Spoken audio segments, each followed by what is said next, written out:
अस्सलामुअलैकुम एवरीवन। उम्मीद है आप सब खैरियत से होंगे। आज हम बनाएंगे चीज़ी सा स्पाइसी सा रेड सॉस पास्ता।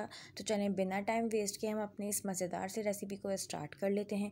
तो सबसे पहले हम कढ़ाई के अंदर जो है अनसॉल्टेड बटर ऐड करेंगे 50 ग्राम। फ्लेम इस वक्त हमारा लो है, हल्का सा मेल्ट कर लेंगे। अब हम इसके अंदर चॉप हुआ हुआ गार्लिक ऐड करेंगे। अब हम गार्लिक को जो है बटर के साथ अच्छे से जो है सौते कर लेंगे।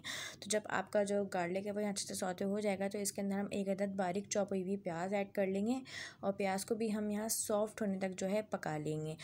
तो अगर आप इस चैनल पर न्यू हैं, चैनल को सब्सक्राइब करें और बेल आइकन को प्रेस करें ताकि हमारी न्यू आने वाली वीडियोस की नोटिफिकेशन आपको मिल जाए।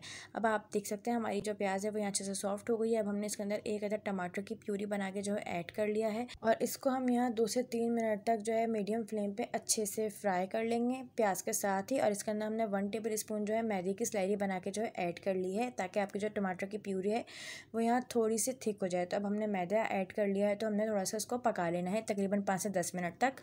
5 से 10 मिनट के बाद जब प्यूरी थोड़ी सी थिक होने लगेगी, मतलब टमाटर का पानी खुश्क हो जाएगा और जो हमने मैदे का स्लाइरी ऐड की थी उसका भी पानी थोड़ा सा खुश्क हो जाएगा, तो इसके बाद हमने 1 टेबल स्पून के करीब जो है मेयोनीज़ ऐड कर देनी है और इसको भी हम यहाँ इसी टमाटर की प्यूरी के साथ अच्छे से जो है मिक्स कर लेंगे। अब हम इस पॉइंट के बाद इसके अंदर हम कलर के लिए 1 टेबल स्पून पेपरिका पाउडर और नमक अपने टेस्ट के अकॉर्डिंग ऐड करेंगे। तो मैंने यहाँ 1 टीस्पून के करीब ऐड किया है और इसको हम यहाँ अच्छे से जो है मीडियम फ्लेम पे मिक्स कर लेंगे। तो आप देख सकते हैं टमाटर का जो कलर है, मतलब प्यूरी का जो कलर है वो थोड़ा सा रेडिश सा जो होने लगा है।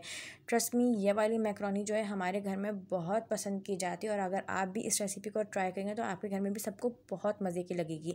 थोड़ा स्पाइसी करने के लिए मैंने 1 टीस्पून के करीब जो है लाल कुटी हुई मिर्चें ऐड करी हैं और इन सब चीज़ों को मैं यहाँ एक दफ़ा और अच्छे से मिक्स कर लूँगी। तो अब आप लोग देख सकते हैं हमारा जो रेड सॉस है वो यहाँ अच्छे से तैयार हो गया। अब मैंने यहाँ पे एक अदर जो है चेडर चीज़ का इस्तेमाल किया है, इसको मैं तोड़ के ऐड कर रही हूँ। आप चाहें तो साथ में इसके मोज़रेला चीज़ भी ऐड कर सकते हैं या आप लोग सिर्फ चेडर चीज़ भी ऐड कर सकते हैं। अब मैं फ्लेम को जो है मीडियम रखते हुए इसको यहाँ अच्छे से जो है मिक्स कर लूँगी ताकि जो चीज़ है वो इस सॉस के अंदर अच्छे से जो है मेल्ट हो जाए। जब चीज़ यहाँ अच्छे से मेल्ट हो जाएगी तो मैं यहाँ इसके अंदर पास्ता ऐड कर दूँगी और एल्बो शेप का पास्ता मैंने तकरीबन 1 प्याले के करीब लिया जिसको मैंने पहले बॉयल करके ठंडे पानी से गुजार लिया था। इसको यहाँ अच्छे से मिक्स कर लेंगे। अब बहुत ही मज़ेदार सा जो है हमारा रेड सॉस पास्ता तैयार है। मैंने थोड़ा सा जो है रेड चिली फ्लिक्स को स्प्रिंकल किया है, ऑरिगानो को स्प्रिंकल कर लेंगे, एक दफ़ा और अच्छे से मिक्स कर लेंगे।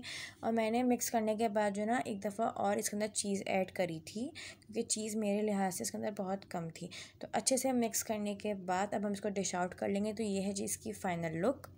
अगर आपको वीडियो अच्छी लगे तो लाइक करें, कमेंट करें एंड शेयर करें अपने फ्रेंड्स में और चैनल को सब्सक्राइब करना मत भूलिएगा। मज़ीद ऐसी रेसिपीज़ के लिए हमारा चैनल डिलीशियस मील सब्सक्राइब करें। शुक्रिया।